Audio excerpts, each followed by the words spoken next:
Tiberius Sempronius Gracchus began his career during the Hannibal War.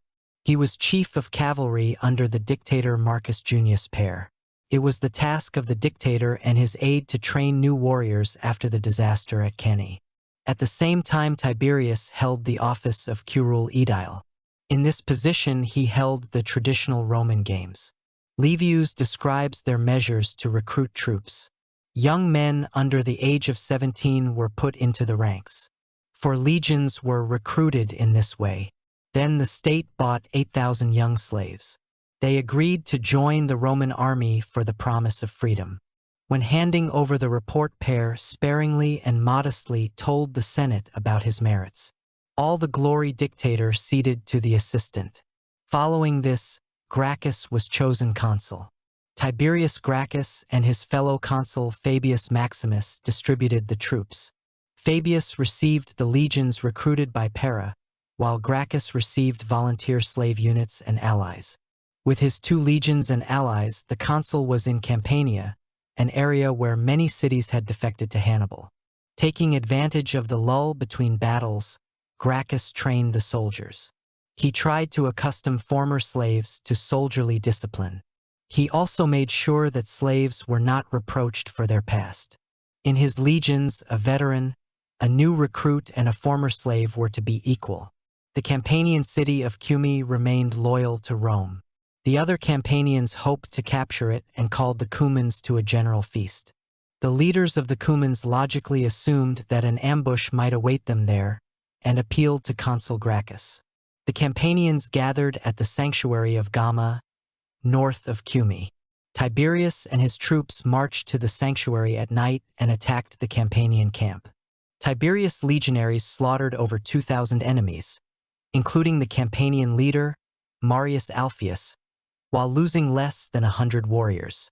Hannibal himself learned of the battle. He decided that the former slaves were celebrating victory in Gamma and led his troops there. But Tiberius Gracchus disciplined troops back to Cumae. Following this, Hannibal approached the city. Gracchus led the defense. When the Punians brought to the walls of the tower, the legionaries lined up on the wall and from there fired on the enemies. The Punian tower was burned, and then the legionaries made a successful sortie. Tiberius gave a sign to retreat in time before the enemy regained his senses. The next day, Hannibal lined up the army, expecting that inspired by the victory Tiberius will give battle. But the consul with his soldiers remained behind the walls of Cumae. The city held and Hannibal turned back. Gracchus extended his powers, and he continued to command legions of former slaves in the rank of proconsul. As ordered by the consuls, Gracchus led his legionaries to the city of Benevent. The troops of Cannae, the Carthaginian commander, also arrived. The slave legionaries were worried about whether they would get the freedom they had been promised. Gracchus told them that the next battle would decide everything. It would take place on the plain, so it would be decided by their bravery. Freedom was promised to anyone who brought an enemy head. The battle was hard fought. Everything almost spoiled the proconsul's promise. Instead of fighting, the soldiers cut off the heads of their slain enemies and dragged them to the rear. In response, Gracchus ordered everyone to drop the trophies and go on the attack. The battle was won. The next day, Tiberius thanked the old soldiers for their service. He then announced that all the legionnaires from among the former slaves deserved their freedom. The following year, Tiberius Sempronius Gracchus was elected consul in absentia. Together with fellow consul Quintus Fabius Maximus, son of the famous cunctator, Gracchus was to fight against Hannibal. Gracchus fought in Lucania.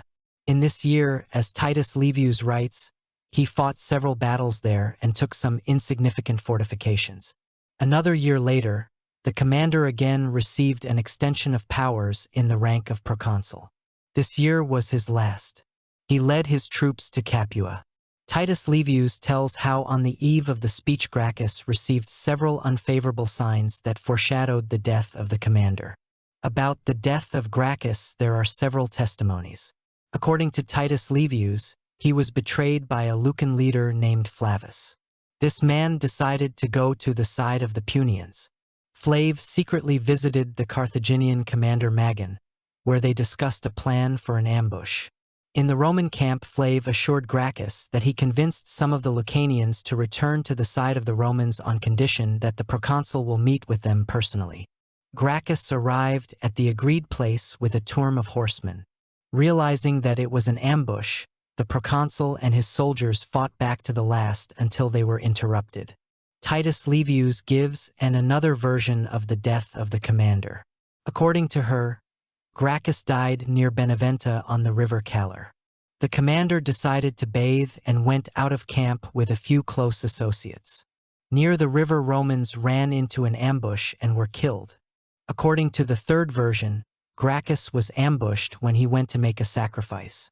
Titus Livius gives different versions of the funeral of Gracchus. They wrote that the commander was buried by his own or that he was buried by Hannibal. Allegedly, Punietes paid the slain enemy all due honors. On the legionaries of Gracchus, who received freedom, Livius writes that after his death, they left the service. They simply ran away,